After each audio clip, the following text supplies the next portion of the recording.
much would you pay for a glimpse of the future? More importantly, if you saw the future, would you take advantage of it? Or would this be just another missed opportunity? The stock you should have sold, the land you could have bought, the opportunity you would have taken but didn't. How many more opportunities are going to fall into your lap? This may be your last chance. Pay attention. Once every decade, something really big comes along. In the 70s, it was VCRs. In the 80s, it was personal computers. In the 90s, it was the internet. People who were positioned correctly in the 80s became millionaires. People who were positioned correctly in the 90s became billionaires. What do you think is going to happen in the next few years? In his best-selling books, The Next Trillion and Wellness Revolution, noted economist Paul Zane Pilzer states that in this decade, an additional $1 trillion annually of the U.S. economy will be devoted to the wellness industry, providing healthy people products and services to make them feel even healthier, look better, slow down the effects of aging, or to prevent diseases from developing in the first place. Think about it. Most wellness industry sales did not even exist 2 decades ago. Today, they already total approximately $300 billion in annual sales, about the same amount spent on new automobiles in the U.S. Today, $300 billion a year. By the end of this decade, $1 trillion. That's 1,000 billion a year. For those of you not into math, that is 300% growth. How is that kind of growth possible? How is that kind of growth predictable? 2 words: baby boomers. You've been hearing about them for over 20 years. They've been dictating our economy for over 20 years. Isn't it about time you cashed in? The baby boomers are now in their 40s and 50s. Peak earning years, bigger dollars, more spending power. Boomers are already responsible for the housing boom, the sport utility vehicle, personal computers, and the internet. In short, boomers and the things they want are already $6 trillion of our $12 trillion economy. Even though they're less than 30% of our population, they're 50% of our gross domestic product. More significantly, they're about to add $1 trillion to their $6 trillion of spending every year to preserve the one thing they hope works better than any SUV, condo, or computer: their youth. Youth, anti-aging, health, wellness, the next big thing.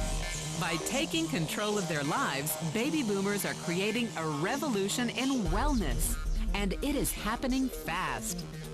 Look, changes that used to take place over decades now take place in a few years or less. When Henry Ford invented the Model T in 1908, it took 7 decades for automobiles to become a $1 trillion industry. When IBM released the first PC in 1981, it took only 1 decade for the PC to surpass automobile sales and become a $1 trillion industry. Now, the wellness industry will exceed $1 trillion in just the next 5 years. $1 trillion.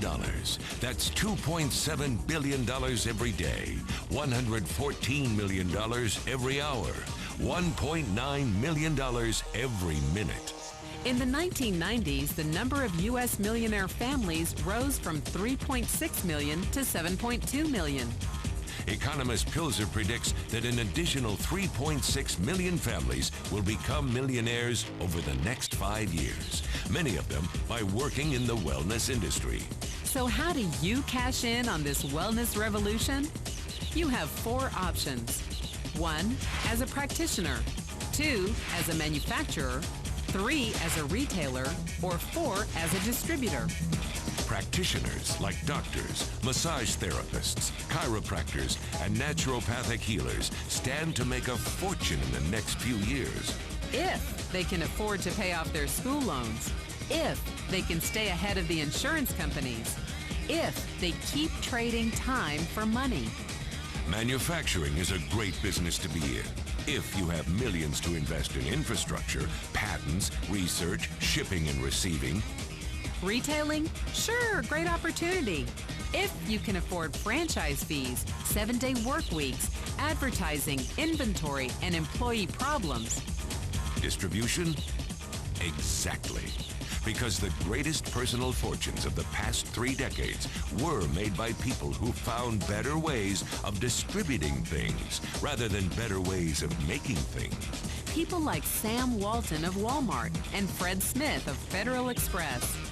But where Walton and Smith found better ways to physically distribute products that consumers already knew they wanted, the new distribution billionaires of this decade will make their fortunes distributing products that consumers don't often know exist.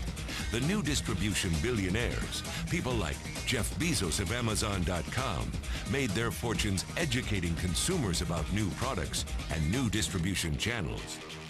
It's been called business at the speed of thought. Better products, better distribution, better opportunity. Why? Because 78 million baby boomers with 1,000 billion in cash can't be stopped. They want to go rollerblading. They want to drive sports cars. They don't want to age. And they are willing to spend almost anything to stay young, healthy, and full of vitality. Over the next 5 years, U.S. baby boomers will increase their spending on wellness-based products and services from approximately $300 billion today to $1 trillion every year. Will you be ready? The person who shared this program with you can introduce you to a wellness distribution business model that's already successful and proven. A model that you can start part-time from your home, without a large capital investment, without employees, and without the headaches of traditional business ownership. A business that in your spare time could mean anything from a couple of hundred to a couple of $1,000s per month. And because it's a home-based business, you could qualify for incredible tax advantages. Imagine it's 1980. And 25-year-old Bill Gates is looking for people to join his new company. He thinks there's going to be an explosion in the market for personal computers. What are you going to do this time? Remember, Sam Walton didn't start Walmart until he was 44. By age 61, he was the richest man in the world. What's your excuse? One thing is for sure, if you watched this video and paid any attention, you can't say you didn't know. When your children and grandchildren ask about the great prosperity of the early 21st century, what will you tell them? Will you be explaining how you positioned yourself and benefited from the opportunity? Or will you be justifying how you missed it? The statistics are real. The trends are real. The timing is real. How many more opportunities are going to fall into your lap? Whatever you do, don't miss this one.